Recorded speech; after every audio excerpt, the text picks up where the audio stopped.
आगे अंगरक्षक, पीछे अंगरक्षक, बीच में ब्राह्मण स्त्रियां, ब्राह्मण कन्याएं, सहेलियां, किसी के हाथ में वस्त्र है, किसी के हाथ में अबीर गुलाल है, किसी के हाथ में भोजन की सामग्री। राजा महाराजा जो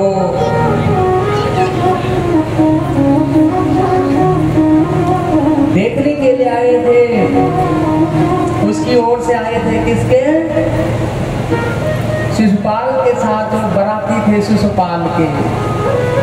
शिशुपाल जैसे बल रुक्मणी निकली, वो शिशुपाल के भाग्य की बढ़ाई करने लगे। रुक्मणी जी सुन रही है अपने, धन्य है शिशुपाल, इतना सुंदर रूप, कैसा पुण्य किया होगा तो ऐसी प्रशंसा।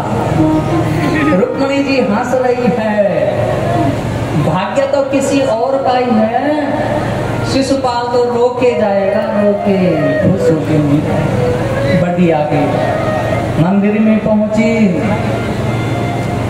अर्चना की, वंदना की। नमस्ते अंबिका भीक्षणम स्वसंतान एवं शिवान पतिर्मे भगवान कृष्ण तदनुमोदता। मुझे पति के रूप में कृष्ण मिले, मेरे से प्रेम भी करें। गंध, अच्छा धूप, दीप, नैवेद्य, वस्त्र, आभूषणों को जब माँ को चढ़ा दिया, दे दिया, तब देखा मूर्ति की तरफ, जैसे मूर्ति मंद मंद हंस रही हो। याद रखना, मंदिर में आप गए, मंदिर की मूर्ति प्रसन्नचित है, समझ लो आपका मंगलमय भविष्य है। अगर मूर्ति उदास है, समझ लो कष्ट है, परेशानी है। हंस रही थी जैसे परिक्रमा के लिए जैसे ही बाहर आई, भगवान त्रिलोकी नारायण बिल्कुल रथ लेके, भगवान ने अपनी माया के द्वारा सबकी नजर को बंद किया। सैनिकों ने नहीं देखा यहाँ कृष्ण है, देखा किसने? केवल रुक्मणी ने। रुक्मणी का हाथ पकड़ा, रथ में बिठाई और भगवान वायुदेव के समान चलने लग गए। जब बहुत दूर चले गए, अब पता चला कि रुक्मणी का तो हरण ही हो गया। धिक्कार है हमारे लिए। युवराज क्या कहेगा, रुक्मी क्या कहेगा? इस प्रकार से युद्ध लड़ते भगवान। भगवान कुछ को वहीं उद्धार करके, कुछ भागते हुए रुक्मी के पास जाते हैं। सारा समाचार, रुक्मी ने प्रतिज्ञा की, अगर कृष्ण से अपनी बहन को छुड़ा के आ गए तो ठीक, नहीं तो इस पुर में नहीं आऊंगा। रुक्मी आया, भगवान के लिए अपशब्दों का प्रयोग करता है। भगवान ने रथ खड़ा किया, जैसे उंगली उठाई, सुदर्शन चक्र घूमने लग गया। रुक्मी समझ गई आज मेरे भाई के प्राण अब जीवित नहीं। रथ से उतरी, भगवान के चरणों में सिर रख करके विनती कर रही है, भगवान आप दीन दयालु हैं, वीर हैं, पराक्रमी, ये मूर्ख है, सामान्य है, इसके साथ लड़ना नहीं आप, क्योंकि शास्त्र कहते हैं दयाया भगिनी मूर्ति। अपने भाई के लिए बहन साक्षात दया की मूर्ति होती है, और इस चीज को केवल बहनें समझती हैं, भाई नहीं समझ सकता है। पुरुष हृदय अति कठोर होता है। भाई ने होली दीपावली पे कभी बहन की याद कर दी तो कर दी, नहीं तो बहन तो महीने में 2-4 बार फोन जरूर करती है, राजी खुशी का पता जरूर करती है कि वो दया की मूर्ति है कि? इसके बाद बलराम जी सेना लेकर आ गए थे। भैया आप सही समय पे आए हैं। रुक्मिणी मुझसे स्नेह करती है, प्रेम करती है, चिट्ठी ये प्रमाण मैंने साथ में ला रखा है, और इसका भाई शिशुपाल के साथ इसे विवाहना चाहता है।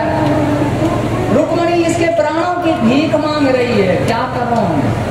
दया करो कि इसे वीर गति को प्राप्त करवा दूं। खबरदार कृष्ण,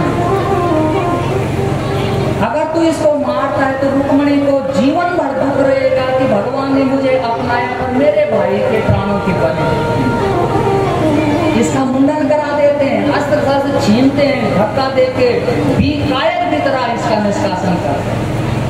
रुक्मिणी भी क्षत्रिय था, वो अपनी उस नगर में, उन्हें अलग से नगर बसाए।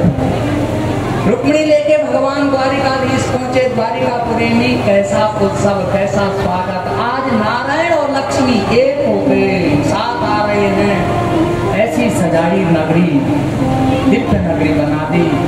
सुंदर विवाह मंडप का निर्माण किया, विवाह आदि करा दिया गया। ये भगवान का पहला विवाह। उसके बाद भगवान के जो अन्य विवाह हैं सज्जनों, दूसरा विवाह जामवंती जी के साथ हुआ, तीसरा सत्यभामा जी के साथ, चौथा कालिंदी। इंद्रप्रस्थ में गए थे अर्जुन लेके, यमुना जी में सूर्य नंदिनी तपस्या कर रही थी कालिंदी। ये दिव्या रूप रंग अप्सरा जैसी कौन है? इंद्र अर्जुन, ये तो भगवान सूर्य की बेटी है। पति रूप में आपको वर्ण करना चाहती है, तो तपस्या कर रही है। भगवान ने उसके साथ विवाह किया। पांचवा मित्र बिंदा, छठा सत्या, सातवां भद्रा, आठवां लक्ष्मण के साथ भगवान ने विवाह किया। भौमासुर की कैद में 16,100 राजकन्याएं बंदी बना रखी थी। भगवान को पता चला, भौमासुर का उद्धार करके भगवान ने उन राजकन्याओं को उस बंदी गृह से छोड़ा। जाओ अपने पिता के घर। वो विनती करती है, प्रभु यहाँ तो इस भौमासुर की अत्याचार से हमारे पिता भाई रक्षा नहीं कर पाए, आपने रक्षा की है, हमारे लिए आप ही प्राण धन है। अब तो आपकी ही सेवा करेंगे, आपके अलावा। 8 पहले ही धर्मी है, 16,100 और ले आए। प्रत्येक पत्नी के लिए दिव्य भवन बनाए गए। उसके बाद रुक्मिणी जी के गर्भ से सर्वप्रथम प्रद्युम्न का अवतरण हुआ। सम्रासुर प्रद्युम्न को 5-7 दिन के भीतर सूतिकाग्रह से समुद्र में फेंक देता है। उसको पता था भगवान कृष्ण की पहली संतान मुझे मारे, तो उसने ऐसा किया। मछली ने निकला, मछली मछुआरे ने जाल में फंसाई और उसका पेट फाड़ा, तो वहां नवजात बालक निकला। सम्रासुर के ही पास ले गया जिसने वहां फेंका था। महाराज विचित्र घटना हो गई, मछली के पेट में मनुष्य का बच्चा। तो सम्रासुर की ये प्रद्युम्न कौन था? ये साक्षात कामदेव।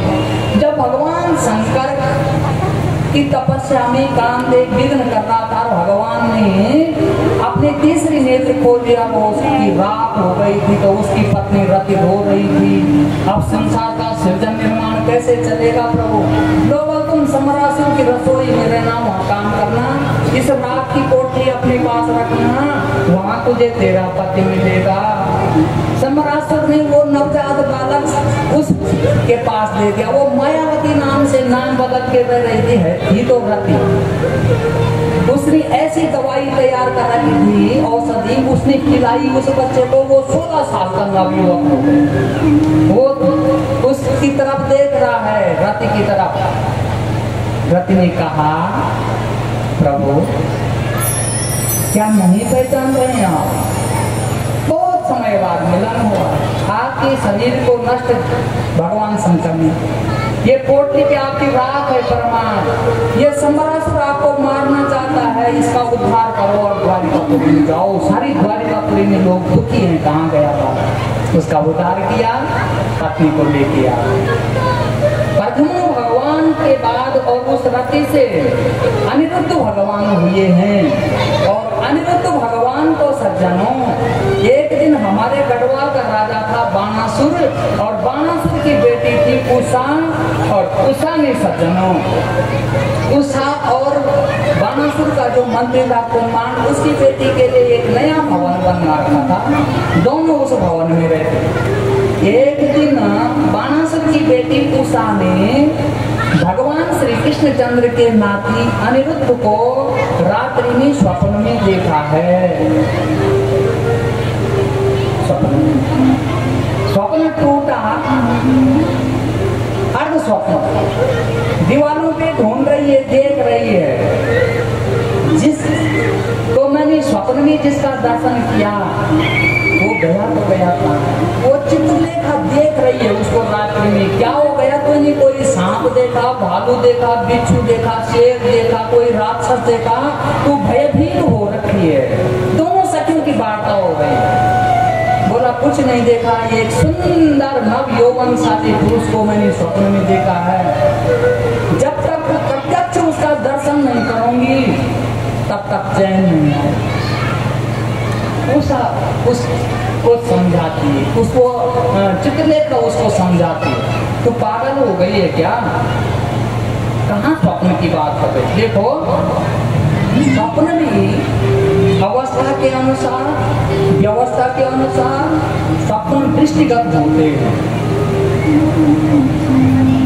दिवा स्वप्न कुछ लोग देखते हैं, जो संभव नहीं वो उसके स्वप्न में देखते हैं। स्वप्न पर याद आई सज्जनों, एक दूध बेचने वाला था, वो दूध बेचता था।